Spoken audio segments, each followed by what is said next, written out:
Reclaiming Our Heritage, the Washitaw Muurs, Matriarchal Traditions and Family Structures in 2025. The indigenous melanated people of America, often labeled as Black African American, Moors, or Hebrew Israelites, have endured centuries of cultural displacement, identity erasure, and systemic oppression. At the core of this struggle is the destruction of our traditional family structures, particularly the suppression of matriarchal and polygamous practices that once flourished among indigenous nations, such as the Washitaw Muurs of Louisiana. In 2025, as we reclaim our indigenous identity and sovereignty, it is crucial to re-examine the importance of our matriarchal heritage, the role of women in governance, and the potential benefits of polygamous and polyamorous family structures in strengthening our communities. The Washitaw Muurs and the Matriarchal Legacy. The Washitaw Muurs, one of the oldest indigenous groups in North America, trace their lineage back to the ancient mound-building civilizations of the Mississippi Valley. These indigenous people were governed by matriarchal traditions, where women held significant positions of power, overseeing land, family inheritance, and cultural preservation. In Washitaw culture, as well as many other African and indigenous traditions, women were regarded as the life-givers and protectors of knowledge. Family structures were built around feminine energy, where mothers, grandmothers, and elder women played central roles in decision-making and societal organization. Unlike the Western patriarchal systems imposed through colonialism, the Washitaw and other indigenous Moors embraced polycentric family models, which often included polygamous arrangements. These family structures ensured economic stability through shared resources, strong community networks for raising children, a balance of responsibilities between men and women, preservation of cultural traditions through intergenerational teaching, how colonialism disrupted matriarchal and polygamous systems. With the arrival of European colonial powers, the forced imposition of monogamous patriarchal systems disrupted the indigenous way of life. Colonial laws stripped women of their authority, replaced matriarchal leadership with male-dominated structures, and criminalized polygamy in favor of monogamous Christian marriages.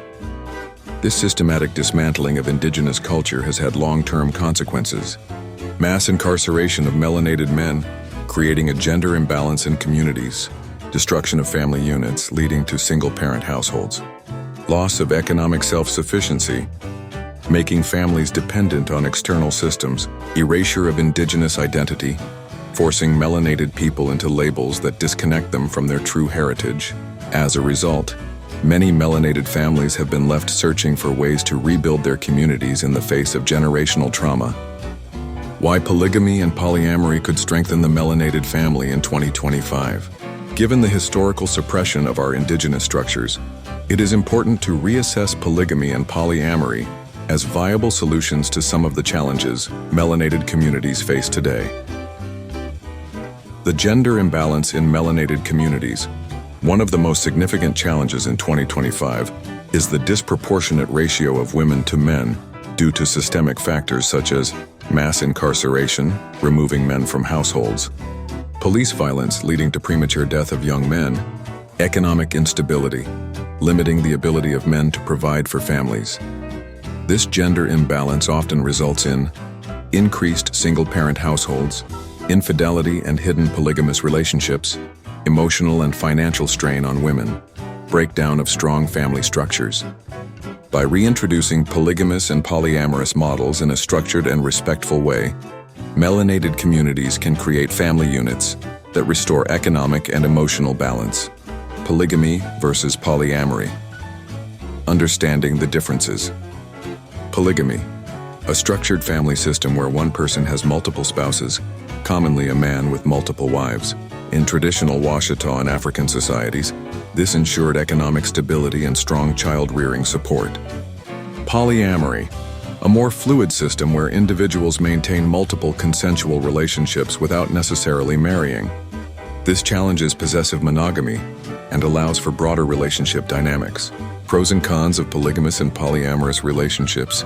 Pros: restores traditional indigenous family structures, strengthens community and economic support networks, reduces infidelity by promoting honesty and transparency, helps address the gender imbalance by ensuring all women have access to committed partnerships, provides a cooperative system for raising children and preserving culture.